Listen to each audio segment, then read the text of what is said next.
Hi, I'm Mayor Lisa Gilmore.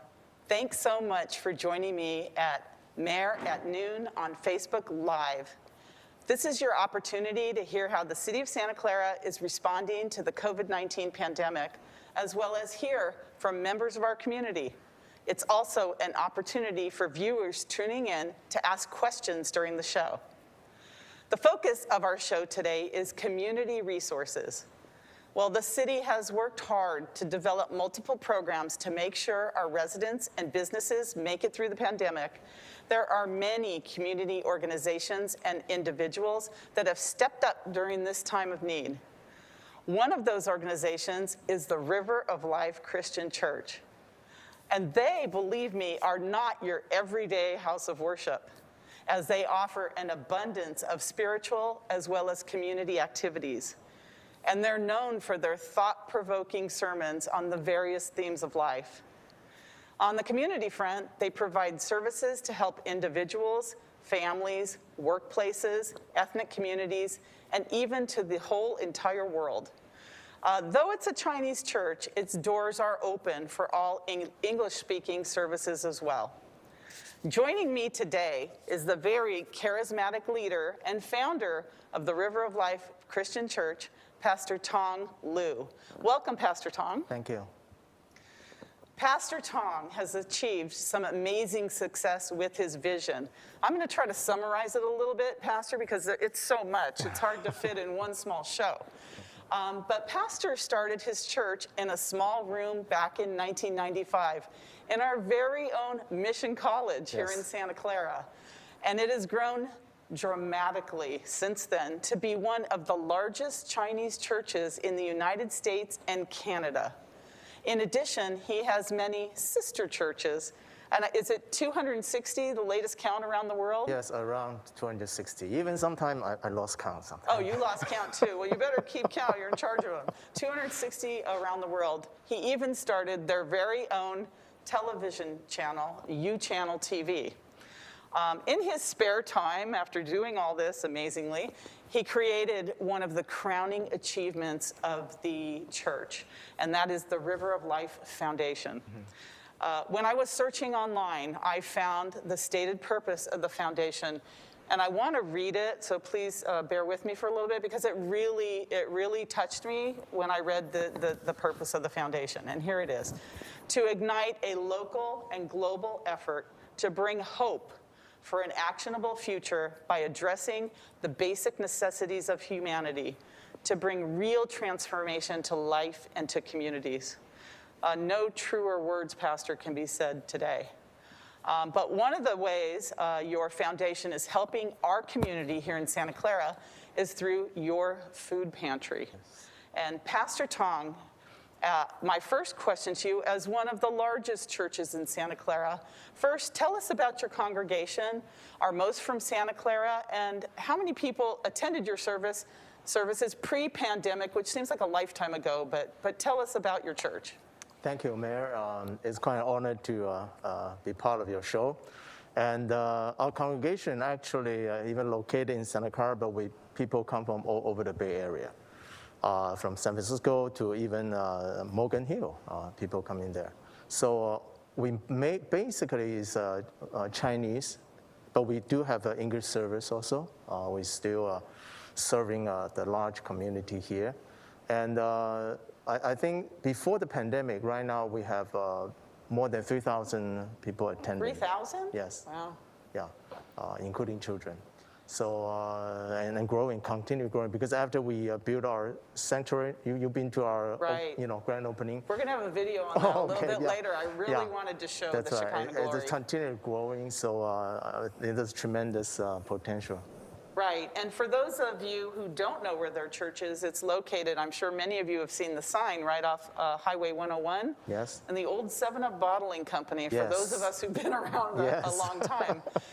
So tell us briefly, Pastor, about the areas of service, both locally and globally. And there was this term that I kept seeing on your website. You call it glocal. What does glocal mean? Because our vision is to build a church that can glorify God by, can make a global impact, we call it. the word global is global plus local. We did not invent this word. This word is invented in 1980 by the economist, because they see the trend of the world is not only global and local, but both global and local together. So we adopt this word, and we believe this is a direction for our church to go. So globally, we do a cross-cultural church planting. That's why we go to different nations. Right now, we have church in 30 different nations, and we started around 260 different churches. What continents are you on? Oh, All all of them? continents. We have church in Africa, in 13 different nations in Africa. We have church in Central Asia, like Turkey, Kazakhstan. We have church in Mongolia, and Southeast Asia also, in India, Myanmar. We also have church in Guatemala, so it's the United States. So, yeah, almost all continents. Are they all called the River of Life? They all called River of Life. All River of Life. All River of Life church. Started by you. Yeah, it's all started by me. Wow. Yeah, so they're all cross-cultural. They're all local pastor the local congregation. So that's globally, that's what we're doing. Okay. And locally, we want to transform the community through the love of God. And that's why we started a foundation, because we want to show the love of God to the community through the ministry of the foundation, so that we have a vision to a global impact. Yeah. Well, thank you for that. That's interesting explanation to really see the vast reach that your church has. Yes. One of your church's areas of service is food distribution. Yes. And I know Councilmember Watanabe and I had an opportunity, I think it was last week, to Yes. go view your actual distribution, and we were pretty amazed at what you're doing out there. So tell us about your operations, your food service operations through the foundation, and who are you serving? Yeah, actually, we started the food pantry program a long time ago, but at that time the scale is very small, the need is not great. But after the pandemic, the need is continually growing, tremendous demand. So praise the Lord, because we do have the facility. You know, we have the big factory. And I think we have some photos of that. Are we going to be Yeah. showing those? So because we have such a big facility, we can have a lot of storage, so we can supply all the need. Right now, our food pantry program open Tuesday and the Thursday and Sunday, 3 times a week. And right now, we are serving 8,000 families. 8,000 families per month. Per month. Per month. And the people coming from all over, not in the past, there's a restriction about your income and your location, but now, pandemic time, there's no restriction at all. People just can come. And then, you know, we just distribute food and all kind of different food to them. And, you know, every time I see the people driving by, you know, when they receive the food, they're so happy. You know, sometimes this can satisfy you when you see their happy face when they come. It's so wonderful. And the people you can see from all ethnic groups. You know, we do have a Hispanic, we have Asian, we have also some Caucasian and African American, all kind of people. They showed up. So we've distributed food in Santa Clara. We had a weekend meal program for our children. We do weekday meals and weekend meals now, and we deliver them to seniors.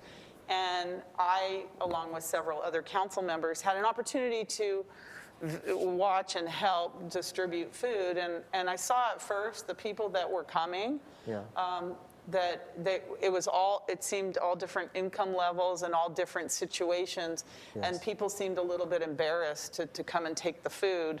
But as we created a warm atmosphere for them, they would come back. Tell us your experience at your food distribution center. I think I always tell the people, you know, actually this food pantry program can help the family. If you can set aside the money to do other things, this can bring great help. So you don't need to feel embarrassed to come. If you because during the pandemic time, our financial always very tight. If you can have extra money to do other things, I think definitely we're willing to help you. So that's why, you know, all kind of people showed up. And sometimes I also encourage our congregation to be a little angel, you know.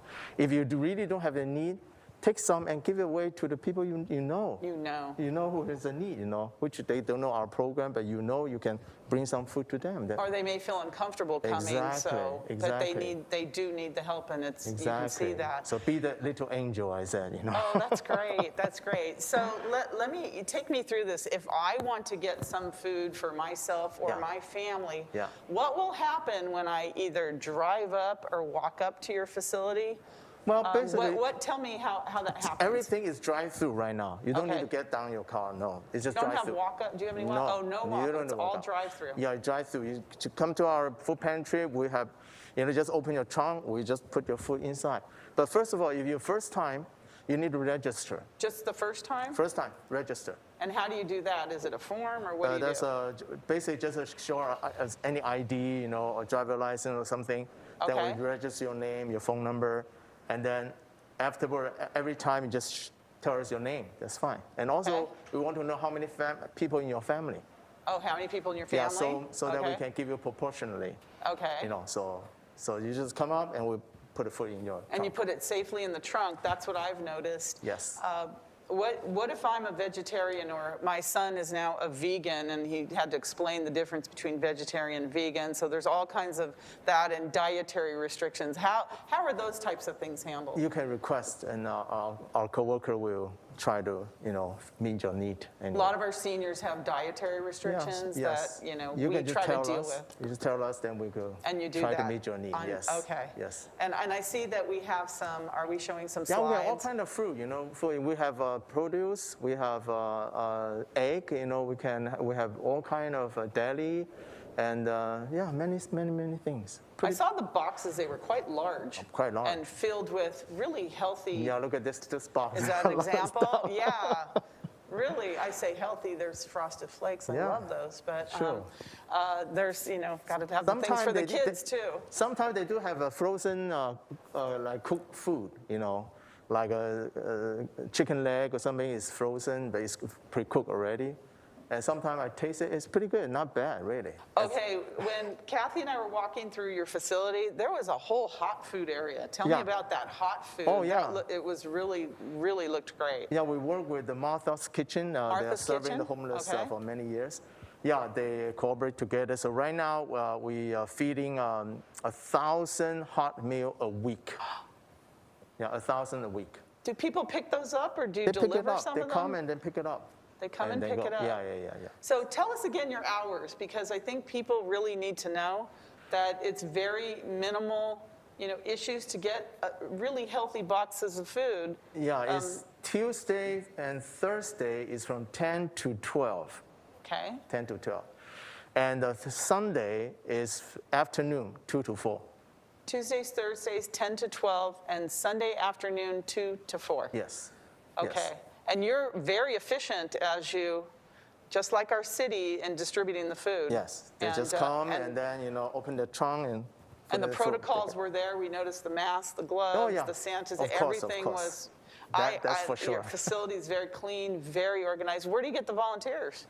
Well, basically, mostly from our church. Since, praise the Lord, we're a big church, so we can have a lot of volunteer to participate. Yes, mostly from our church. Okay. Yeah.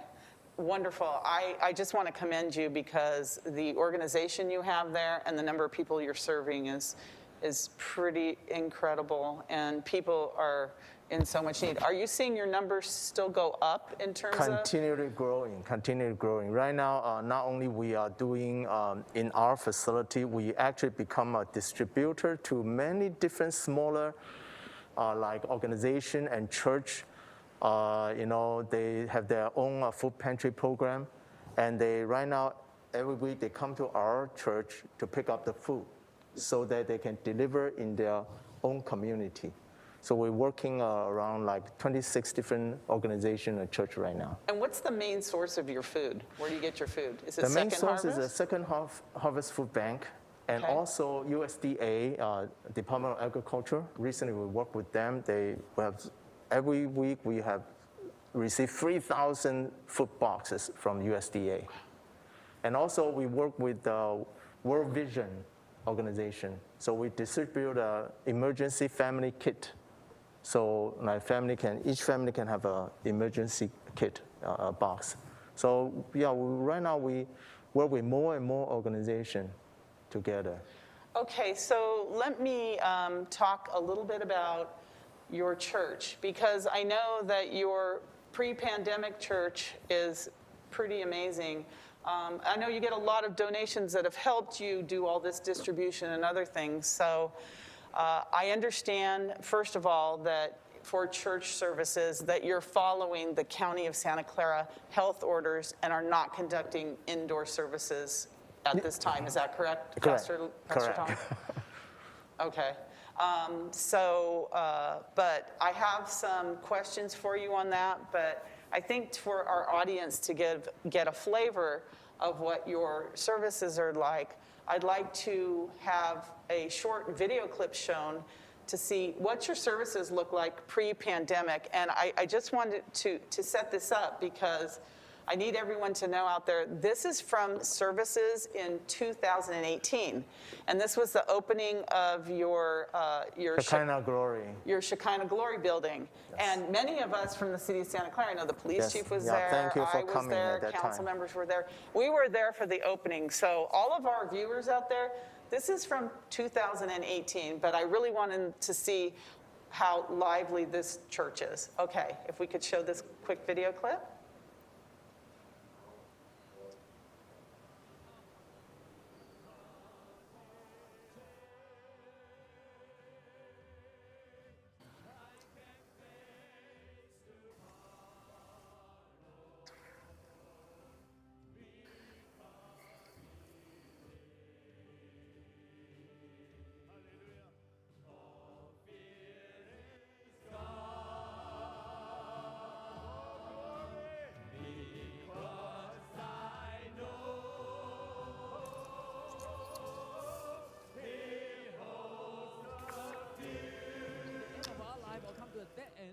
否则我们总不会转头来求神。 Else you will not turn and ask God. 但事实上，弟兄姐，今天你不需要走到尽头了 In。fact, today you don't need to come to the end of your life. 事实上，圣灵就在你的里面嘛。 Actually, the Holy Spirit is within you. 只要你来寻求他， As long as you come and seek Him, 他今天就要成为你的力量跟安慰。 He's going to be your strength and your comfort. 他掌管明天，生命充满了希望，指引他活着。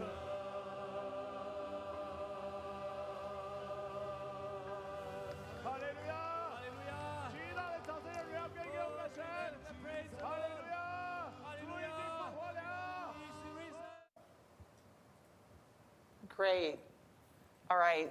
Under normal circumstances, I'd ask you to sing for us today, but I guess we're not going to do that. But No. It's an amazing congregation, an amazing building Thank you. that we just saw. How many congregants does your building seat? The new Shekinah The Glory, new Shekinah can seat the 2,000 people. 2,000 people. Yeah, 2,000 people. And you the can old see one is 1,000. The new old one is 1,000, so there's the two buildings on site. So Yeah. there's a lot of people Yes. and a lot of families. Yes. A lot of individuals Yes. that attend your church and rely on the church for lots of things. Yes.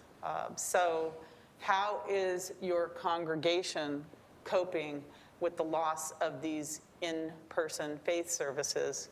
And what are you offering to them in return if they can't be there in person? Well, right now, basically, all our services in online service, and also not only Sunday service online, prayer meeting is online. A cell group, we have many cell groups all over, and every cell group is online also. Even the pandemic stopped the activities, but lives go on. People still give birth to child. People still have sickness. People getting old, and people pass away. Life goes on. So I think definitely it's become more difficult for us to minister to all those needs. In the past, it's it's easier, but now, social distancing, we cannot do things face to face. So it's kind of challenging to really to meet all kind of need. Because right now, as a person, not only we have physical need, we have mental need, we have spiritual need. And if you take away this gathering or the face-to-face time or this real experience, worship experience, kind of people are losing the hope, you know. They don't see the hope. I think that's very vital. The reason we urge that we need to reopen the church is because meaningful worship service can bring hope to the people, no matter how difficult the situation is. When he has hope, he can carry on his life, you know, and that's very important. But right now, I think definitely we try to do everything online, even prayer online. I don't know, sometimes it's not as effective, but we try our best to serve the need of the people. Yeah. Right, right. And you and I talked a little bit earlier about the depression and all the other issues that people are facing. And you gave me an example of, especially the younger people, living in maybe a room in a home that they're, you know, they've been in there and they're not as connected as maybe a family unit somewhere else that rely on your church for help. I think many age group, you know, facing different kind of problems, especially the single, like a lot of single that are in here, again, as you said, they just renting a room in a house. And during the pandemic time, they are trapped in their own room, you know. Right. So actually, a lot of people suffer depression, and single parents also. Single parent, they need to working the same time, taking care of children. The children stay home, but you know, go to school online. So all this, you know, tremendous pressures upon the people, even elderly. So talking about pressure, I want to know from you what kind of pressure you're not only is your congregation putting on you as a leader, but that you are experiencing personally for being responsible for so many people in your congregation. How are you holding it together and really exhibiting that hope? I think, you know, not only in church life, in all life, we're all looking for hope during this. How are you holding it all together personally for your congregation as their faith leader? Of course, my source is from God. You know, I need to pray for God. You know, I think as a leader, we're facing many different kind of challenges. Number one, of course, is security, is the safety. You know, we want the people to be safe. Number one, safe. So we want to keep everything safe, the environment, the building, everything. We need to worry about this. Make sure everybody, if one day we can come back, people feel safe to come back. This is a challenge. And secondly, you can see that the need of the people, and they're crying out. And then how can we satisfy them? You know, some of the people tell me, Pastor, you know, we need to open up. We need to come back to church. Otherwise, you know, they're depressed. You know, you know, they don't know what to do. There's so many pressure, and then we need to comfort them. We need to continue to bring them hope, and. I think this is every time we just come before God and pray, because only God can give me the strength and wisdom to continue. Thank you, Pastor Tom. Do we have any questions online? If not, I have another question I'd ask. Do we have some questions from Facebook? And then I have a follow-up question at the very end. Questions, but a comment. Anna, thank you for your leadership. And I'm going to think that's for you, Pastor Tom. Oh, thank you. Thank you very much. Thank you. And thank you, Anna, for making that comment. They provide amazing service at River of Life. So I think before we end, Pastor, I'd like to, first of all, ask you a question. I know that you participated with a group of faith leaders last week on Zoom, of course, with the County of Santa Clara, the Board of Supervisors, with all of your concerns as a group to the Board of Supervisors. So tell us what happened there and what was the result of that.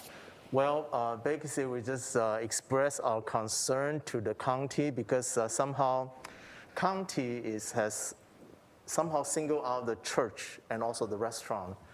And then, so right now, even we are in the stage of red, but still was supposed to be able to indoor dining or indoor gathering, but they still do not allow us. somehow they always one step behind the state regulation. So we're trying to push them. We need to ask them to open up. And I heard that they're going to let the church to open up indoor gathering after the color turn into orange. Okay. It's probably supposed maybe next week or something. But they added, do not allow singing. Okay. And I said, what does it mean? Well, we saw your singing abilities a little earlier here in your congregation. You know, it's just like you allow the restaurant to open indoor, but without talking, no talking. Doesn't make sense, you know. So that's why we said you need to give us a reasonable guideline for us to follow. We can wear masks to sing, no problem. Well, one of the issues is they're worried about the virus spreading without a mask. Yeah, that's and right. so you're saying you would sing and distance and do all those Of things course. safely. I know everyone's concerned, but I hear you. Yeah. But they're, again, they're trying to look out for the best interest of everyone. Let's talk about that because you have a unique situation because your two buildings are so large. Yes. So if they say 25%, your social distancing can be, you wouldn't lot of have people. too much of an issue. But let's say the county said, all right, 25%. Tell me, who's going to come back to church? Tell me what that is. It your younger group, your older group? Like who is expressed interest? I know that your church goers are very concerned about health. So, what would you envision your services would look like? Who would you be preaching to? Yeah, of course. So first of all, we make sure that the building is safe. We have a social distancing. We have the sanitation station. We do have the temperature check in every entrance. Okay. So people feel comfortable to come back. But mostly, I think the younger people will come back because the older people, we ask them to stay at home. Don't come back. The vulnerable population, The vulnerable people. right? Yeah, we try to say don't come back yet. But the young age, they always want to come back. I think definitely those people will come back. And, we have 2,000 seats, If you just put 100 people inside, hey, each one have a 2-3 row by himself. Social you're in a unique position that social others are distance not. is not a problem for us, And Right. we can wear masks. Even our stage right now, we have put so many plastic a shield all around, just prepare. Okay. We prepare everything for this. But we just want the county to give us a fair chance. It's very important because This is your call to action. I'm asking you Yes. because we only have a couple minutes left. So give us your call to action. What would you like to tell the viewers out there? Tell the county. What would you like to say? Yeah, because first of all, we want the county to give us a reasonable guideline for us to follow. I think we're willing to comply, but give us a reason. Don't just say no singing. No, come on. This is not a solution. Give us a reasonable guideline. We were willing to follow the guideline. We can wear masks, singing, that's all. And also give us a fair chance. Because everything has risk, okay? Let me tell you, go to a grocery store. Is there a risk? Of course there's still risk. Go to the test station. A lot of people don't want to go to the test station. Why? Because they're very dangerous, they said. Because it's risky. Everything is risky. So, anyway, of course, church is, sometimes they say, singing is risky. But you give us a chance, to prove that we can open safely. We are responsible people. Don't treat us like a children. They say, no, you cannot do this, do that. We are responsible. We are also willing to contribute as a corporate contribution to the society, community, to work together to keep the community safe. We know we have the responsibility to do that. Well, and I know that you have been very responsible, and I want to thank you for following the public health orders the way that you've done. The city also has to follow the public health orders of the county, and we're doing that. And if everyone followed the public health orders, we may not be in the position we're in. So I think that's it for us today, Pastor. I like your ending because as we see from your organization and all the community benefit that you give, it's a snowball effect. If you're not able to do this, then all these other organizations suffer that rely on your help. Yes. So let's hope for good faith, good health, love and support for your whole community, because you're part of our community here in Santa Clara. And we're very honored to have your organization and your church here in our lovely city. So, so thank you so much for joining me today. I appreciate it, and hopefully we'll have you back soon. And River of Life Foundation, thank you very much for the food distribution. And I know after this, there's going to be more cars lined up, I hope, because you're helping so many people. So that's all the time we have for Mayor at Noon. Join us on Facebook Live next Friday, where we will discuss more community issues surrounding the COVID-19 pandemic and assistance from relief programs. Keep it covered, Santa Clara. Thank you.